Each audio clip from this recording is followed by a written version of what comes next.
What if a three-term Democrat governor wrote a detailed blueprint for how to, systematically take America apart, and conservative analysts are now saying, look, that plan is actually happening step by step. That's exactly the really provocative idea we're digging into today. We're looking at former Colorado Governor Dick Lamb's famous 2003 speech, "I have a plan to destroy America." Right. Lamb, he was a liberal Democrat, wasn't he? He was, and he presented these 8 steps as, like, satire. A warning, really. This is what you don't do if you want the country to hang together. But the source material you've pulled together, it doesn't take it as satire at all. Yeah. It argues his blueprint is basically a playbook for what they see as policy failures today, especially around immigration and assimilation. Exactly. The sources we're examining frame Lamb's sort of theoretical path to collapse as like a checklist for what's happening right now, particularly in border states. Okay. So our mission really is to unpack that comparison.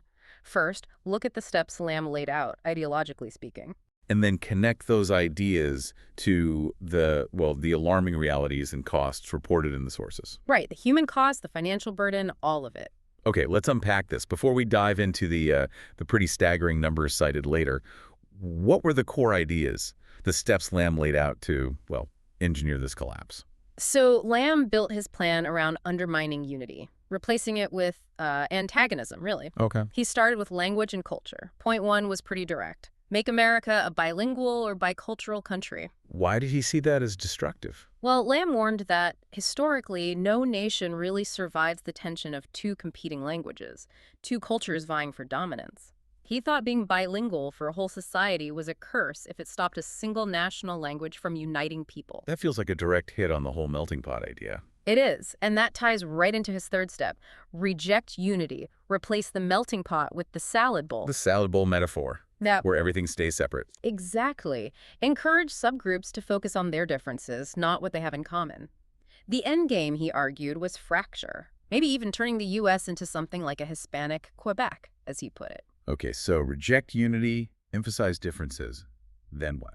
Create conflict. That seems to be the idea.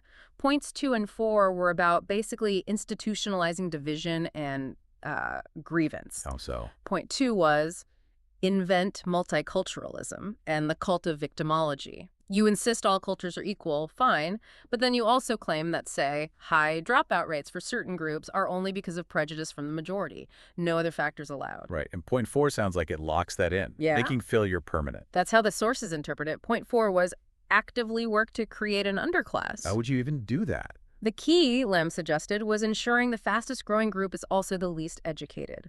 That leads to what he called an unassimilated, undereducated, and antagonistic group. The sources point to current dropout rates near 50% in some areas for this group as evidence. Wow. And who pays for all this grievance and division? That's Lamb's 5th step. Fund grievance. Get big foundations, big business to actually pay for ethnic identity movements. Fund the cult of victimology. Why? To what end? To encourage minorities to believe their problems are entirely the majority's fault. It kills any internal drive for assimilation or, self-improvement, according to this view. He was pretty blunt about loyalty, too, wasn't he? Oh, absolutely. Point 6. Promote divided loyalties. Push for dual citizenship. Celebrate diversity, specifically by stressing how different everyone is. There's an irony there. Lamb pointed it out. Diversity sounds good, but historically, he said, diverse groups often end up, hating each other, perfect for breaking a nation apart. Okay, so the plan's rolling. How did he suggest keeping people from stopping it, stopping any reform? Censorship. That was point 7. Suppress debate. Make certain topics totally off limits. Use words like racist, xenophobe. Lamb said these words are used to halt discussion and paralyze thinking. So you can't even talk about the problems. Yeah, right. And part of that tactic is arguing that because immigration used to be good, maybe decades ago, it has to be good now, always. You ignore the cumulative impact of millions. And that final point, number 8, that felt really specific. It did. His last step was basically censor opposition by name. He specifically said censor Victor Davis Hanson's book, Mexifornia. Why that book? Because, Lamb said, it exposes the plan to destroy America. He used it to show how any clear-eyed analysis of the problems, like non-assimilation, would have to be shut down immediately for the destruction blueprint to work. It's quite a plan, especially coming from a Democrat governor, even as satire. Yeah. But now let's look at the sources. Where do they say this theoretical plan meets reality? How successful, according to them, has it been? Let's start with that first point, bilingualism and cultural erosion. Well, the sources we reviewed paint a picture that lines up pretty closely with Lamb's warnings about biculturalism and rejecting unity. They point to the push for dual languages being, well, almost everywhere in some areas. Like, Things like, everything must be printed in Spanish. Descriptions of some American cities where English is spoken by less than half the people. And this isn't passive either. The rejection of assimilation is active. tell us about that antagonism the sources mentioned. There was a story about a classroom. Yeah, that anecdote really stood out. It described eighth graders refusing to stand for the Pledge of Allegiance. And their reason. They reportedly said, "We are Mexicans and Americans stole our land," and told others they'd better learn Spanish. That's the kind of separatist feeling Lamb warned about. And beyond anecdotes. The sources cite examples of groups waving Mexican flags at demonstrations, promoting the idea of reconquista, the reconquest claiming the U.S. Southwest, or Aslan, is rightfully theirs. That kind of antagonism, that separatism, it sounds like exactly what you'd need to create that underclass Lamb mentioned. If you reject assimilation, the cost of just basic education must go through the roof. It does, absolutely. And that's where you start seeing the hard numbers, the costs. The sources get specific here. Like in Arizona. Yeah, Arizona taxpayers, for example, are spending over $1 billion a year just on K-12 for kids who don't speak English. Nationally, the estimate cited is around $12 billion annually. $12 billion a year just for primary and secondary education for undocumented kids who need language help. That's the figure reported, and it has knock-on effects. What do you mean? The resources get shifted. Some schools, according to these reports, had to cut advanced courses, things like physics, calculus. College prep courses. Right, cut to make room for more ESL English as a second language classes. So it's a direct trade-off, displacing resources. Okay, let's shift to that grievance industry and the suppressed debate. Lamb's points 2, 5, and 7.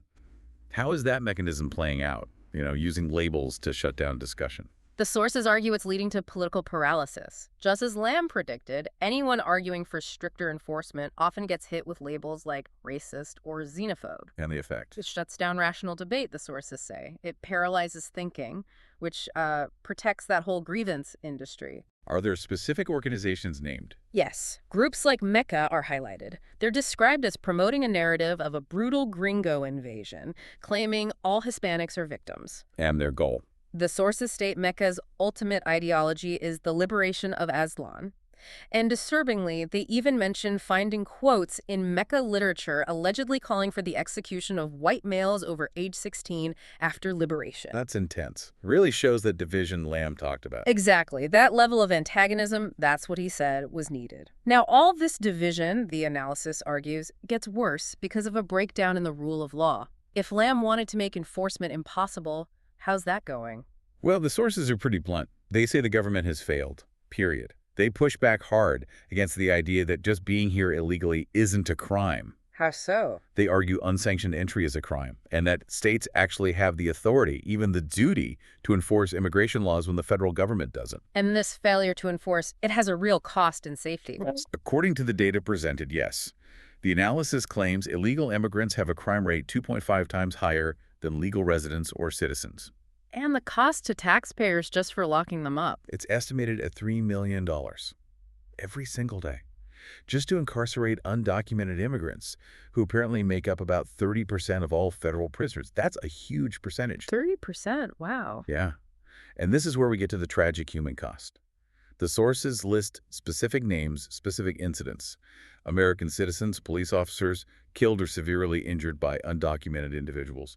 Horrific stories involving repeat offenders, DUIs, hit and runs. And the sources blame specific policies for enabling this. They do. They point directly at sanctuary policies. They criticize them for shielding criminals, making it harder for federal authorities to deport them, and basically encouraging lawlessness. They even argue these policies violate federal law. Okay, let's zoom out again. The total financial damage. Lamb's idea was to create a crippling burden. We've talked education, incarceration. What else? The sources point to two other massive drains: welfare and wages. Okay, welfare first. An estimated $90 billion a year spent on welfare and social services for undocumented immigrants. 90 billion. And wages. This one might be even bigger in its impact on working Americans. They estimate $200 billion annually in suppressed wages for American workers because of the availability of cheaper, undocumented labor. So that hits the working poor, the middle class, the hardest. Disproportionately, yes. And when you add it all up, the welfare, the lost wages, the jail costs, the education, you get back to that headline number. The one that really grabs your attention. A whopping $338.3 billion a year. That's the estimated total cost hitting taxpayers, according to this analysis. It's a staggering figure, and the sources basically conclude, look, Lamb's satirical plan, promoting division, funding grievance, creating huge costs, crippling law enforcement. It's not satire anymore. It's backed up by the numbers. It's happening. So what does this all mean? Where does this leave us? It means, according to this analysis, that the process Lamb described undermining a unified culture, creating this costly, often antagonistic underclass, is well underway. The goal of division, of balkanization, they argue, is succeeding as a practical result of policy. And this whole deep dive seems to circle back to one specific constitutional point the sources kept raising, Article 4, Section 4. Right. The clause stating the federal government shall protect each of them, the states, against invasion. That's the final argument, isn't it? It really is. Given the costs, financial, social, human, martyr, the sources provocatively argue this isn't just illegal immigration anymore. Constitutionally, they say, it should be seen as an invasion. Which puts a heavy burden on that constitutional duty. Exactly. If it's costing hundreds of billions, suppressing wages, impacting safety, what does that duty to protect against invasion actually require the government to do? And the sources have an answer for that. Their answer, repeated often, is attrition by enforcement. Use existing laws fully. Make it difficult to stay illegally. Encourage self-deportation. Secure the border. Stop policies that subsidize or encourage illegal entry. Which leaves a pretty pointed question for you, the listener. Yeah. If the government's job is to protect the states from invasion, are its current actions fulfilling that duty?